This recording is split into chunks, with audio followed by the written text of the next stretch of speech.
Hello sa inyo mga kasari, happy Sunday po sa ating lahat. Medyo maganda ang panahon po ngayon mga kasari, tirik na tirik yung araw. So for today's video, kanina guys is nagbasa ako sa comment section. Ayan, may nag-comment na si Ma'am Maria Teresa Sabala at ito po yung kanyang katanungan. Sabi niya po ay, sis, tanong ko lang, pag... Ano nga isang kate? Ayan po mga kasari, meron lamang pong mga nagsibilihan. Kaka-intro lang natin pero na agad tayo, na stop agad tayo. Pero okay lang yun mga kasari kasi may bumili naman. So ulitin ko na lang guys yung tanong, parang may bibili na naman. So ang sabi niya po ay, sis, tanong ko lang, pag nag-Gcash ka ba, pumapayag ka na isama ang bayad? At kung nag-accept ka ng ang ibabayad sa binili ay Gcash. Sa mga guys, kapag may bibili, Gcash payment daw. So, ako kasi hindi pumapayag. Kasi parang kokonti na lang yung kinita ko sa Gcash. Mabilis madagdagan ng limit ko. 1.5% lang kasi ang patong ko sa Gcash. 15 lang ang 1K. Tingin mo sis, okay lang ba? Ang opinion mo sis, thanks and have a blessed. Ano ang opinion mo sis? Thank you and have a blessed day. So medyo kasi ako guys, tuliro ko ngayong araw na to. Kaya ako kung magbasa, pero siguro naman naintindihan nyo. So for short, kung nag-accept daw ako ng Gcash payment dito kapag bumili ng paninda, and kung pumapayag daw ba ako na kapag nag-cash in or cash ay cash in siguro kasi isasama yung charge ay cash out. So kung pinapayagan ko ba raw yun dito. So unahin natin guys sagutin is kung pumapayag ako na isama yung charge kapag cash out.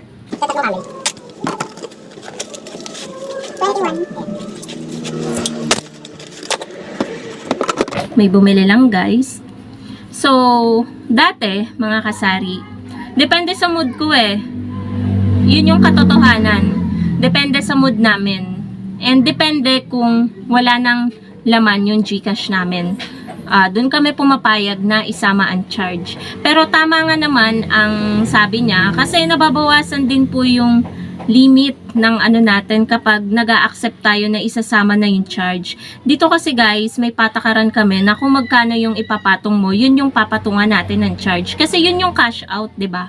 For example, nagpasa ka ng 1,050. Sa 1,000, di ba, 20 pesos. Sa 50 pesos, papatungan din natin yun. Additional 5 pesos. So, 25 pesos yung ibabawas natin sa pinasa niyang 1,050. Tama nga naman yun kasi nababawasan yung kanyang limit. Kasi mababa lang yung patong niya sa 1,000, 15 lang yung patong niya. So, tama lang na hindi siya pumayag. Pero sa ibang sari-sari store owner kasi, 'di ba? Pumapayag sila kahit anong gusto ng customer kapag sinama na yung tapos pumapayag din sila na Gcash payment sa mga paninda nila kapag namili si customer. So depende po talaga 'yan sa tindera. Pero kung ganun nga, ayan, may nagbubukas ulit ng tricycle dito kaya maingay. Na maliit lang yung patong niya sa 1K, acceptable naman na hindi siya pumayag na isama yung charge. So, kami mga kasari, ganun din dito sa tindahan, hindi kami pumapayag na isama ang charge. Depende na lang kung kukunti na lang yung laman ng aming Gcash, dun kami pumapayag. Ay, sige po. Or kaya wala kaming pamalit sa buo nilang pera. Ay, sige po, sama niyo na lang po kasi wala po kaming barya dito Hindi rin namin kayo maaanuhan kung doon ibabawas kasi wala nga po kaming barya. So, ayun, nilalabisan nila. Doon kami pumapayag sa point na yun. Pero kapag, for example, marami kaming pamalit, tapos sasabihin na isasama na lang, sinasabi ko, ay wag po kasi iba po ang patong kapag nilabisan nyo. Ganon ang aming sinasabi. So, wala namang karapatan yung iba na questionin kung ano yung patakaran mo sa tindahan mo kasi tindahan mo yan. May kanya-kanya tayong rules and regulation sa ating sari-sari store. Kaya kung hindi tanggap ng customer, edi sa iba sila magpa-Gcash. 'Di ba? Ganun lang po 'yun. Kasi hindi naman po natin kawalan yan kasi marami naman pong nagpapa-Gcash po sa atin.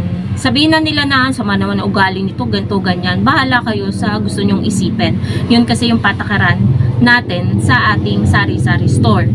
Pangalawa, kung nag-a-accept po ako dito ng Gcash payment sa mga paninda, una sa lahat, hindi po ito convenience store para mag-accept po ako ng Gcash payment.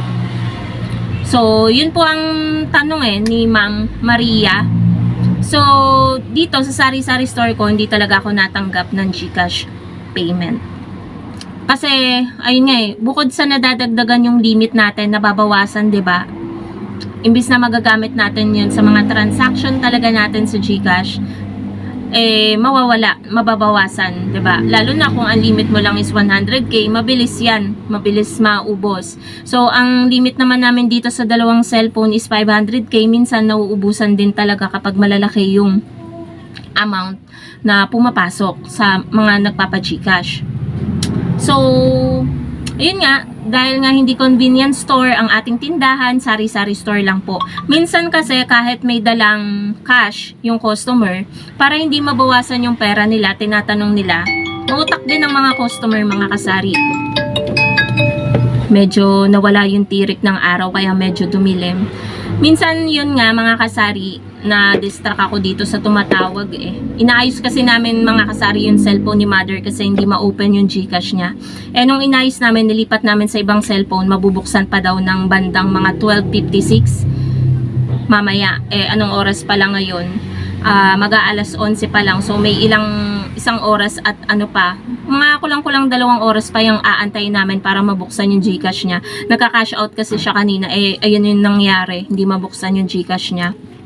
So, ayun, yung iba kasi mautak yung customer, para hindi mabawasan yung pera nila na dala, nagtatanong sila kung pwedeng Gcash payment.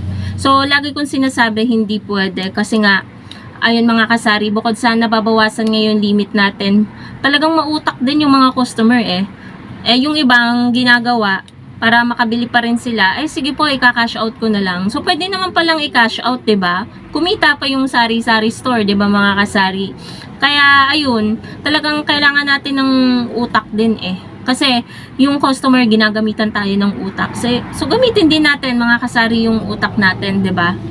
Pero yung iba, ayun naman, nire-respeto ko naman yung mga ibang sari-sari store owner na nag-a-accept din naman talaga ng Gcash payment. Kasi siguro malaki yung limit ng nila, ng Gcash. Kaya pumapayag sila na Gcash payment yung kapag may namili sa kanila. Paano kapag, 'di ba, yung libo yung pinamili sa'yo, tas papayag ka ng Gcash payment. Tapos, ang laki naman ng mababawas sa limit ng mo, ng Gcash mo, 'di ba?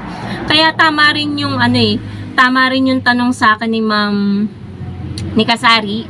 Kasi nakaka-relate ako doon sa mga tanong niya.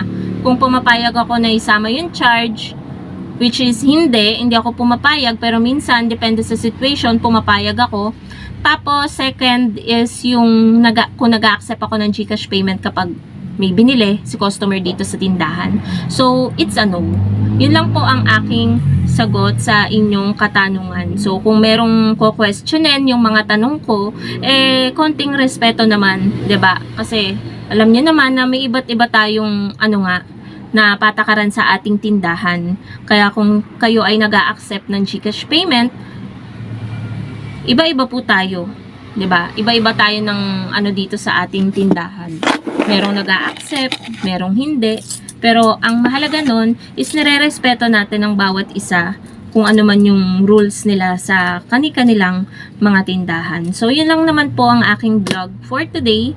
Thank you so much for watching and happy selling po sa inyong lahat. Bye guys!